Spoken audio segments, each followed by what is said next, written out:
देश विदेश विच जुड़ बैठी गुरु प्यारी साध संगत जीओ, सारे माई भाई प्यार अति सत्कार चहत गज के फतेह बुलाओ। वाहिगुरु जी का खालसा, वाहिगुरु जी की फतेह। सतगुरु जी की अपार अपार बख्शिश हुई है।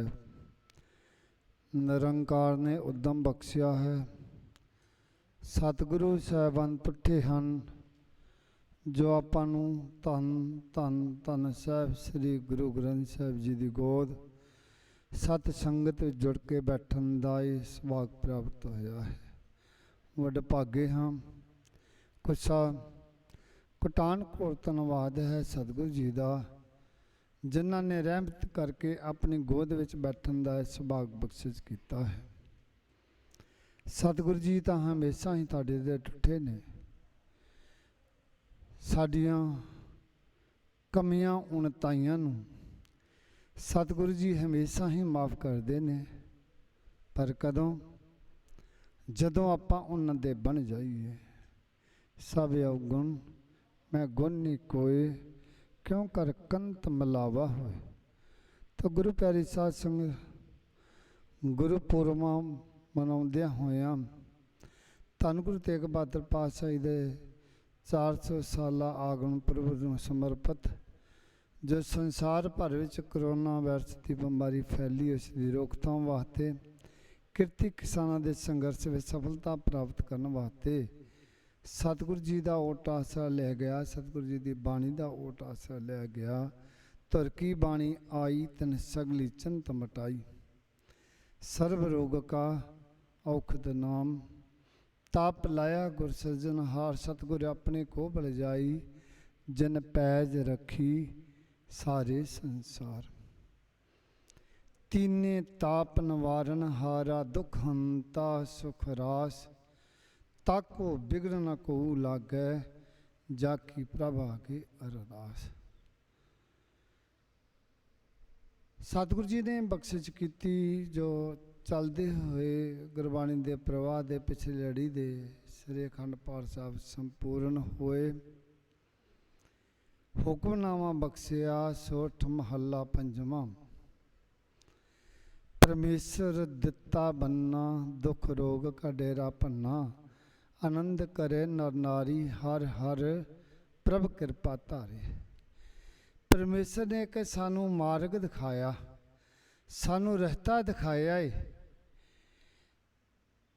ते वो जड़ा रस्ता दिखाया है, जिहदे नाल साडे दुख कलेश दलिदर सब कुछ खत्म हो जान। वो किहड़ा मार्ग दिखाया? ते जिस मार्ग विच जो भी नर नारी है आनंद करे, वो प्रभु परमात्मा की बख्शिश नूं हासिल कर सके ते सुखा का वासा हो जावे, दुखा कलेसां तो साडा छुटकारा हो जावे। ये मार्ग जो सानू रस्ता दिखाया है, वो रस्ता परमेश्वर दिता बनना, दुख रोग का डेरा भन्ना।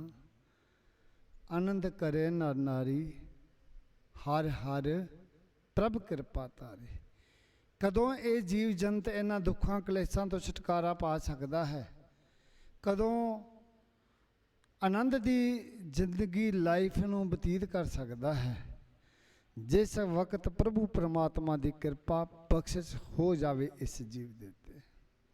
जदों प्रभु परमात्मा की कृपा बख्शिश हो गई, प्रभु परमात्मा की दृष्टि साडे दे उत्ते पै गई, तो सारे पासे आनंद ही प्राप्त हो जाती है। आनंद आनंद सब को कहे, आनंद गुरु ते पाया। ये गुरु कोलों आनंद की बख्शिश प्राप्त होती है। आनंद भया मेरी माए, सतगुरु मैं पाया। ये आनंद की अवस्था कदों प्राप्त हुई? जदों गुरु नूं पा लिया। आनंद भया मेरी माए, सतगुरु मैं पाया। जदों गुरु नूं पा लिया, गुरु की प्राप्ति हो गई, तो आनंद की अवस्था बन गई।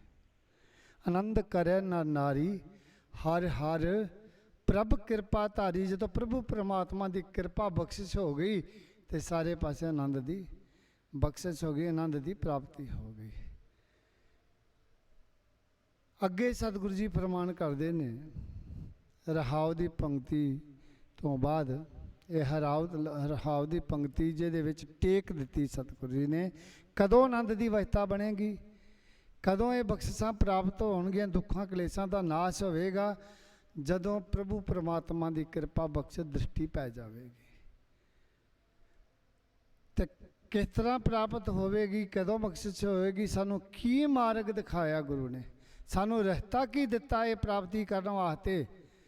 ਰਸਤਾ ਸਾਨੂੰ ਮਾਰਗ ਹੀ ਦਿਖਾਇਆ ਕਿ ਧੁਰ ਕੀ ਬਾਣੀ ਆਈ ਤਿਨ ਸਗਲੀ ਚਿੰਤ ਮਟਾਈ। ਅੱਜ ਜਿਹੜਾ ਗੁਰਬਾਣੀ ਦਾ ਇਸ ਤਰ੍ਹਾਂ ਜਾਪ ਹੋ ਰਿਹਾ ਹੈ, ਜਪ ਤਪ ਹੋ ਰਿਹਾ, ਸ੍ਰੀ ਅਖੰਡ ਪਾਠ ਸਾਹਿਬਾਂ ਦੀਆਂ ਲੜੀਆਂ ਚੱਲ ਰਹੀਆਂ ਨੇ, ਪ੍ਰਵਾਹ ਚੱਲ ਰਹੇ ਨੇ, ਇਹ ਸੁੱਖਾਂ ਦੀ ਪ੍ਰਾਪਤੀ ਲੈਣ ਵਾਸਤੇ ਚੱਲ ਰਹੇ ਨੇ। ਦੁੱਖਾਂ ਕਲੇਸ਼ਾਂ ਤੋਂ ਛੁਟਕਾਰਾ ਪਾਉਣ ਵਾਸਤੇ ਪਾਠਾਂ ਦਾ ਪ੍ਰਵਾਹ ਚੱਲ ਰਿਹਾ ਹੈ। ਗੁਰੂ ਦੀ ਟੇਕ, ਗੁਰੂ ਦੀ ਬਖਸ਼ਿਸ਼, ਅਸੀਸਾਂ ਪ੍ਰਾਪਤ ਕਰਨ ਵਾਸਤੇ ਹੀ ਇਹ ਸਾਰਾ ਜੋ ਕੁਝ ਹੋ ਰਿਹਾ ਹੈ। ਤੇ ਇਹ ਮਾਰਗ ਸਤਿਗੁਰੂ ਜੀ ਨੇ ਦਿਖਾ ਦਿੱਤਾ ਕਿ ਜੇ ਤੁਸੀਂ ਦੁੱਖਾਂ ਕਲੇਸ਼ਾਂ ਤੋਂ ਛੁਟਕਾਰਾ ਪਾਉਣਾ ਚਾਹੁੰਦੇ ਹੋ, ਜੇ ਸੁੱਖ ਦੀ ਜ਼ਿੰਦਗੀ ਬਤੀਤ ਕਰਨੀ ਚਾਹੁੰਦੇ ਹੋ, ਤੇ ਇਹ ਜਿਹੜੀ ਬਾਣੀ, ਜਿਹੜੀ ਧੁਰ ਕੀ ਬਾਣੀ ਆਈ, ਇਹ ਕਿੱਥੋਂ ਆਈ ਬਾਣੀ? ਕਿਸੇ ਨੇ ਸਵਾਲ ਕੀਤਾ ਕਿੱਥੋਂ ਆਈ ਬਾਣੀ, ਆਕਾਸ਼ੋਂ ਉਤਰੀ ਹੈ? ਕਹਿੰਦੇ ਨਹੀਂ ਜੀ।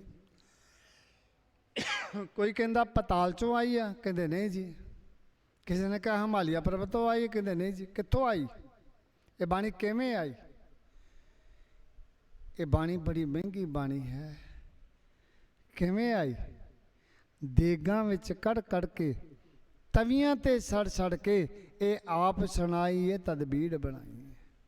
ਬੜੇ ਤਸੀਹੇ ਸਹਿਣੇ ਪਏ, ਬੜਾ ਔਖਾ ਮਾਰਗ ਲੈਣਾ ਪਿਆ ਸਤਿਗੁਰੂ ਜੀ ਨੂੰ, ਤੇ ਫਿਰ ਕਿਤੇ ਬਾਣੀ ਸਾਨੂੰ ਪ੍ਰਾਪਤ ਹੋਈ।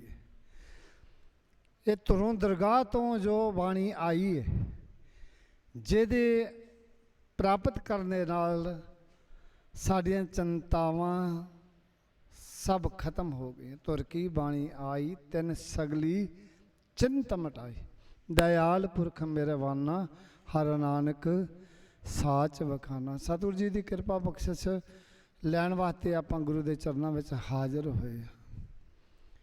ਵੱਡੇ ਭਾਗੇ ਪੁਰਸ਼ ਨੇ ਜਿਹੜੇ ਦੁਨੀਆ ਦੇ ਕੋਨੇ ਕੋਨੇ ਤੇ ਬੈਠੇ ਗੁਰੂ ਦੇ ਚਰਨਾਂ 'ਚ ਹਾਜ਼ਰੀ ਲਗਵਾ ਰਹੇ ਨੇ। ਤਕਰੀਬਨ 1.5 ਸਾਲ ਤੋਂ ਉੱਪਰ ਹੋ ਗਿਆ ਲਾਈਵ ਸ੍ਰੀ ਅਖੰਡ ਪਾਠ ਸਾਹਿਬਾਂ ਨੂੰ ਚਲਦਿਆਂ ਨੂੰ। ਕਿਤਨੀਆਂ ਪਰਿਵਾਰ, ਕਿਤਨੀਆਂ ਬਖਸ਼ੀਆਂ ਹੋਈਆਂ ਰੂਹਾਂ ਨੇ ਜਿਨ੍ਹਾਂ ਨੇ ਸਤਿਗੁਰੂ ਜੀ ਦੀ ਬਖਸ਼ਿਸ਼ ਨੂੰ ਸੰਭਾਲਿਆ। ਗੁਰੂ ਦੇ ਚਰਨਾਂ ਦੇ ਨਾਲ ਲੱਗ ਕੇ, ਗੁਰੂ ਦਾ ਓਟ ਆਸਰਾ ਲੈ ਕੇ ਪਰਿਵਾਰਾਂ ਵਿੱਚ ਸੁੱਖ ਸ਼ਾਂਤੀ ਚੜ੍ਹਦੀ ਕਲਾ ਪ੍ਰਾਪਤ ਕਰ ਰਹੇ ਨੇ। ਸੋ ਸਮੁੱਚੇ ਜਗਤ ਦਾ, ਦੇਸ਼ ਵਿਦੇਸ਼ ਵਿੱਚ ਬੈਠੀਆਂ ਸੰਗਤਾਂ ਦਾ ਦਾਸ ਰੋਮ ਰੋਣੀ ਆ ਕੋਟਾਨ ਕੋਟ ਧੰਨਵਾਦ ਕਰਦਾ ਹੈ। ਆਪਾਂ ਹਮੇਸ਼ਾ ਬਾਣੀ ਦੇ ਨਾਲ ਜੁੜੇ ਰਹਿਣਾ ਹੈ, ਹਮੇਸ਼ਾ ਸਤਿਗੁਰੂ ਜੀ ਦਾ ਓਟ ਆਸਰਾ ਲੈਣਾ ਹੈ।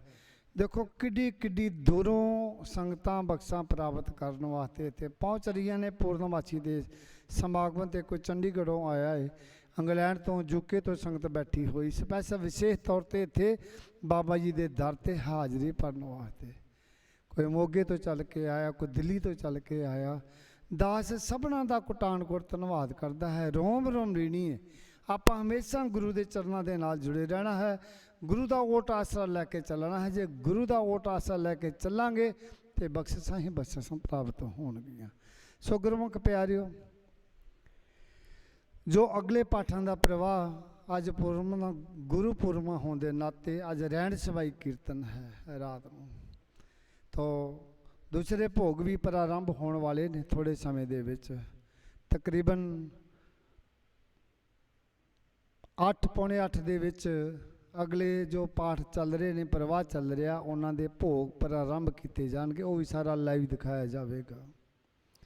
ਪੂਰੀ ਰਾਤ ਰਹਿਣ ਸਵਾਈ ਕੀਰਤਨ ਹੈ ਔਰ ਸੁਬਾਹ ਸਵੇਰੇ ਭੋਗ ਪੈਣਗੇ ਜੋ 6:30 ਪੌਣੇ 7 ਵਜੇ ਦੇ ਕਰੀਬ। ਇਹ ਜੋ ਕੀਰਤਨ ਦਰਬਾਰ ਸਜਣਾ ਹੈ, ਉਪਰੰਤ ਤਕਰੀਬਨ 9:30 ਵਜੇ ਦੇ ਕਰੀਬ ਅਗਲੇ ਪਾਠਾਂ ਦੀ ਪ੍ਰਾਰੰਭਤਾ ਹੋਣੀ ਹੈ। ਨੋਟ ਕਰ ਲੈਣ ਸਾਰੇ ਕਿ ਇੰਡੀਆ ਦੇ ਸਵੇਰ ਦੇ 9:30 ਵਜੇ ਦੇ ਕਰੀਬ अगले पाठां की प्रारंभता की जानी है। वो अरदास विच शामिल हो वास्ते टाइम नूं नोट कर लैन, आपो अपना टाइम सारे विदेशों में बैठे सैट कर लैन और उस समय की उड़ीक करनी और रात का रहने सभाई जो प्रोग्राम है वो भी अटेंड करना है। गुरु दियां बख्शां असीसां प्राप्त करनियां हन। सो गुरमुख प्यारिओ, सबनां नूं भली प्रकार पता है कि जो सीजनल मौसम के हिसाब के नाल हुण जो जुलाई का महीना चल रहा है जां अगस्त आउण वाला है, ये वातावरण के अनुकूल इन्हां दिनां विच जिहड़ा पौधा लग जांदा है वो एकदम चल पैंदा है। ते सतगुरु जी की कृपा बख्श दे नाल हर सीजन ते लखां पौधे लगाए जाते हैं। हुण पौधों का बड़ा जोर शोर के नाल मुहिम चल रही है और 26 तरीक को एक बहुत वड्डा इत्थे फंक्शन भी किया जा रहा है, जो इलाके के सारे नगरां नूं इकट्ठियां करके और प्रशासन नूं इकट्ठियां करके जो मुहिम चल रही पौधों की उसनूं तेज़ किया जा सके। जिथे भी कोई दुनिया के कोने ते बैठा है उन्होंने दास हाथ जोड़ के अपील बेनती करता है, क्योंकि अज हर कंट्री इस चीज़ तो तड़प रही है कि जो ग्रीनरी आप ख़त्म करी जाने हैं, पोल्यूशन वधदी जा रही है। हर देश विच पौधे की लाउण की बड़ी जरूरत है और खास तौर पर साडे इंडिया देश विच ते बहुत ही बुरा हाल हो चुका है। हुण पंजाब की धरती का ही हाल देखो तो की होया पिया है। इतनी पोल्यूशन, इतनी बीमारियां वधदियां जा रही ने। रोडों तो पेड़ कट्टे गए ने, जो खेतों में पेड़ सन कट्टे गए ने। आपां जिहड़ी ऑक्सीजन है, ऑक्सीजन आपां जो नकली ऑक्सीजन बनौटी बनाई हुई ऑक्सीजन नूं भालदे हां, सिलेंडर भालदे हां, पर वो भी सानूं प्राप्त नहीं हो रही। तो क्यों ना आपां नैचुरल दे नाल सतगुरु जी के बचनों के नाल जुड़िए तो सानू फ्रैश ऑक्सीजन प्राप्त हो सके। जिस ऑक्सीजन बारे सतगुरु जी ने फरमान किया कि बलिहारी कुदरत वसिया, जे परमात्मा नूं लभना चाहते हो तो कुदरत विच उहदा वासा है, तो कुदरत के नाल आपां छेड़छाड़ करी जा रहे हैं। और कुदरत के नाल प्यार करो, बनस्पति के नाल प्यार करो, वध तो वध पौधे लाउण की कोशिश करो। आपो जिथे भी कोई दास की आवाज़ सुनता है उत्थे जरूर अपना नेम करे, एक बूटा लावे, 5 बूटे लावे, 10 लावे, 13 लावे, जिन्ने ला सकते लाओ। अगर साडी मुहिम दे नाल जुड़ना चाहते हो तो साडे नाल आके भी तुसीं संयोग दे सकते हो। और साडी नर्सरी विच लखां पौधा इत्थे तैयार किया होया है, बाहरों भी असीं हायर करते हैं। लेकिन ये जो बूटे हुण ला रहे हैं, वध तो वध आपां जिन्ने वध तो वध साडे नाल संगतां जुड़नगियां उन्ना वड्डा उपराला, वड्डा जतन किया जाएगा। कल्ले लाने नहीं, जिते लाना उन्होंने पानी भी देना है, उसकी देखभाल भी करनी है। सो गुरमुख प्यारे, मुहिम बड़ी जोर शोर के नाल चल रही है। उत्थे नाल नाल सतगुरु जी ने कृपा बख्शिश की इस स्थान पर गड्डियां की पार्किंग की बड़ी दिक्कत आ रही सी, बहुत मुश्किल आ रही सी। संगतां जो बड़े बड़े समागमां ते ना तो गड्डियां की पार्क मिलती सी, ना लंगरां विच बैठण नूं कोई चंगी वधिया साफ सुथरी खुली जगह मिलती सी। हुण सतगुरु जी ने ही कृपा बख्शिश की है, धन बाबा नानक सिंह जी की बख्शिश के नाल जो वो पार्किंग गड्डियां की पार्किंग बहुत मंजिली एक मंजिल बिल्डिंग की उसारी की जा रही है। 3 मंजिलां जो गड्डियां की पार्किंग बननी है और नाल लंगर हाल बनना बहुत वड्डा। फिर उहदे उत्ते रिहायशी कमरे संगतां वास्ते बनने ने, जो दूरों दरेडों संगतां आउंदियां ने। तो हुण देखीदा कई बार इत्थे इत्थों का व्यू समा देखदियां होइयां अजकल लोग सुखां विच ज़्यादा पै चुके हैं। इसलिए जे ना चंगी जगह मिले तो होटलों नूं भजदे ने। तो मैं इसे करके तैयारी कर रहा कि बाहर किसी को जाने की कोई गुंजाइश ना होवे। तो खास तौर पर इंग्लैंड दियां संगतां नूं मैं सुनेहा दे रहा कि इत्थे इहो जी जगह बन जाए कि तुहाडे किसी के मन में फुरना ही ना बने कि असीं बाहर जाके किते होटलों च ठहरीए जां किते जब होर जगह लभीए।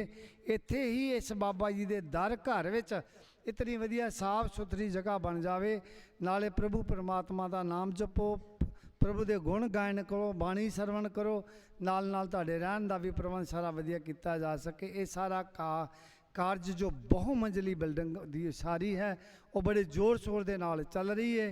तो उस उसारी विच क्योंकि सबनों नूं पता है कि बाबा जी के घर विच जो सिस्टम चलता बाबा नानक सिंह जी तो लैके बाबा ईसर सिंह जी ने किड्डियां बिल्डिंगां उसारियां ने, ये संगतां दे संयोग नाल उसारियां ने। संगतां दे जतनां उपरालियां दे नाल किवें शीश महल उसारे गए, किस तरह सोने के कलश चढ़ गए, संगमरमर लग गया, ये सारा संगतां दे उद्यम ते उपराले दे नाल होया। ते हुण भी क्योंकि दरबार दे अंदर कोई गोलक नहीं, असीं गराही करन वास्ते बाहर नहीं जाते, किते भी साडा ये नहीं हुंदा कि जिवें आम जो स्थान ने वो गराहियां करते हैं, घर घर जाके मंगते हैं, वो साडा इत्थे सिस्टम नहीं। साडा सिस्टम आ सतसंगी जन जो इत्थे दे श्रद्धालु ने वो तिल तिल जिद्दां जो खुशी नाल सेवा कर सकते हैं। कोई सीमट की बोरी, कोई रेता की गड्डी, कोई बजरी की गड्डी, किसी भी रूप में सेवा कर सकते हैं। कोई हथी आके सेवा कर सकते हैं, योगदान पा सकते हैं। तो सारे संगतां दे उद्यम ते उपराले दे नाल सारा ही कारज जो है नेपरे चढ़ना है। बड़ी सतगुरु जी की कृपा रहमत है, संगतां बड़े उत्साह के नाल लगियां होईयां ने। पर होर आपां उत्साह उपराले दे नाल जो भी गुरु की कृपा बख्शे दे नाल आपां योगदान दे सकते हाँ, आपां जरूर योगदान दईए, गुरु दियां बख्शां सीसां प्राप्त करिए। और साडे पाठी संघां दे जथेदार साहब भाई अवनीत सिंह जी कुछ पल समा हाजिरी भरनगे, भाई धर्मिंदर सिंह जी हाजिरी भरनगे। फिर जो पूर्णमासी का जो समागम है वो भोग प्रारंभ हो जाने ने, ते नाल ही उधरला प्रोग्राम चालू हो जाएगा। देग वरताउण वाला सिंह देग वरता देवे, भुलां चुकां दी खिमा, प्यार चार सारे फतेह बुलाओ। वाहिगुरू जी का खालसा, वाहिगुरू जी।